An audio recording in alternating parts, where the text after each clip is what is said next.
Masechet Nedarim, résumé du Daf Kav Zayin. La Gemara se rapporte encore sur la marquette entre Rabba et Rabba. Rabba et Rabba qui ont discuté à propos des Tanaïm, Rabbi Akiva et Chachamim, Bet Shammai et Bet Hillel, qui étaient en discussion dans le cas de quelqu'un qui a annulé une partie de son éder, est-ce que le reste aussi est annulé automatiquement ou pas? Et la question qui se pose, c'est dans quel cas se situe cette marquette? Est-ce qu'elle se situe dans un cas où il a changé complètement la formule de son éder en disant, si je savais que un tel était parmi vous, je n'aurais pas interdit vous tous. J'aurais dit, lui et lui et lui ils sont interdits et un tel est permis. Donc il a changé complètement la formule de son éder. Dans ce cas-là, Rabbi Akiva et Bet Hillel, ils disent le néder est annulé, et Bet Shammai et les Chachamim, ils disent le néder n'est pas annulé complètement. Celui qui a été annulé, il est annulé, le reste sont interdits. Mais dans le cas où il maintient sa version en disant, je vous ai tous interdits, si je savais qu'un tel est parmi vous, j'aurais dit vous tous sauf lui, puisqu'il n'a pas changé complètement la formule du néder. Alors tout le monde est d'accord qu'ils sont tous interdits sauf lui. Ça c'est Rabba qui dit.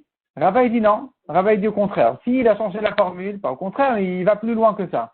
S'il a changé la formule, tout le monde est d'accord que le néder est annulé complètement.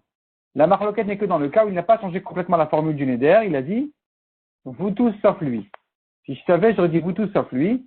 C'est là et même là que Rabbi Akiva il dit tout est annulé, Bet Hillel aussi, tandis que selon les Chachamim et Bet Shammai, le néder n'est pas annulé complètement puisqu'il a maintenu sa parole, sa version, il n'a que précisé sauf lui. Alors on dira le lui en question il est permis, le reste sont interdits. L'Agma continue à ramener encore ici une autre objection sur Rava. Il y a encore une braïta qui est interprétée selon Rabba et selon Rava, chacun à sa manière. Mishnah suivante.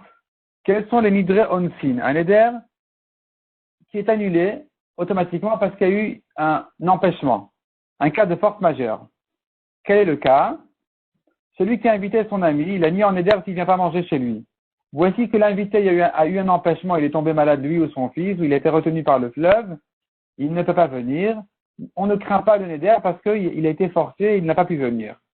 La Gemara raconte l'histoire de quelqu'un qui a déposé ses documents au Beddin en disant si je ne viens pas d'ici 30 jours, je perds tous mes droits, toutes mes preuves, tous mes documents sont perdus.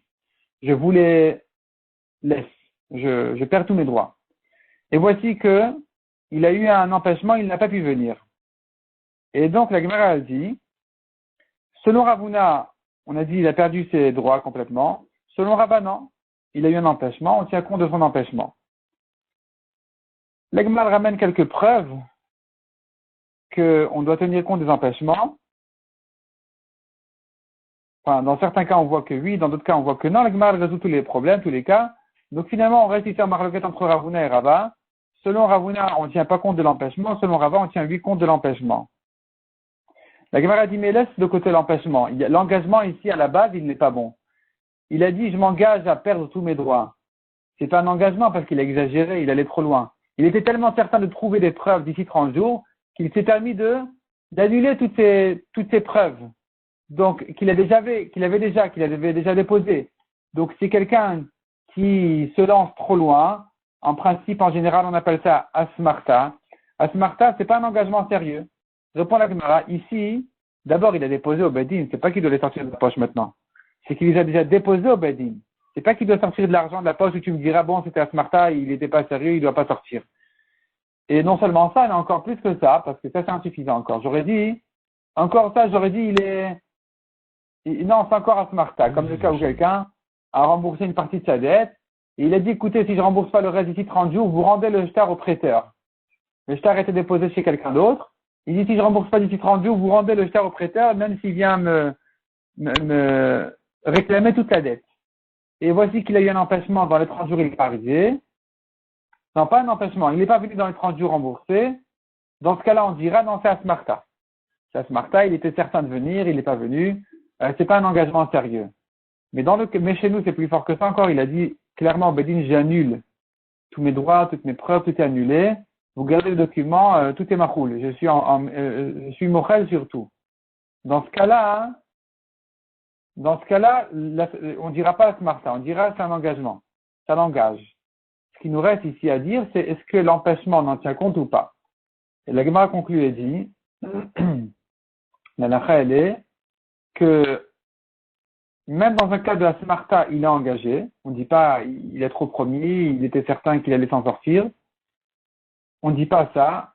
On dit, c'est-à-dire, il a trop promis au cas où. Et alors qu'il était certain de ne pas en arriver là. Non, ça l'engage, mais à deux conditions. Premièrement, que ce soit déposé, que le kinyan soit fait auprès d'un bedin chashuv, un tribunal important, qui ont des pouvoirs, des forts pouvoirs sur l'argent des gens. Deuxièmement, qu'il n'ait pas eu d'empêchement. S'il a eu un empêchement, on va craindre son empêchement et dire que il n'a pas perdu ses droits.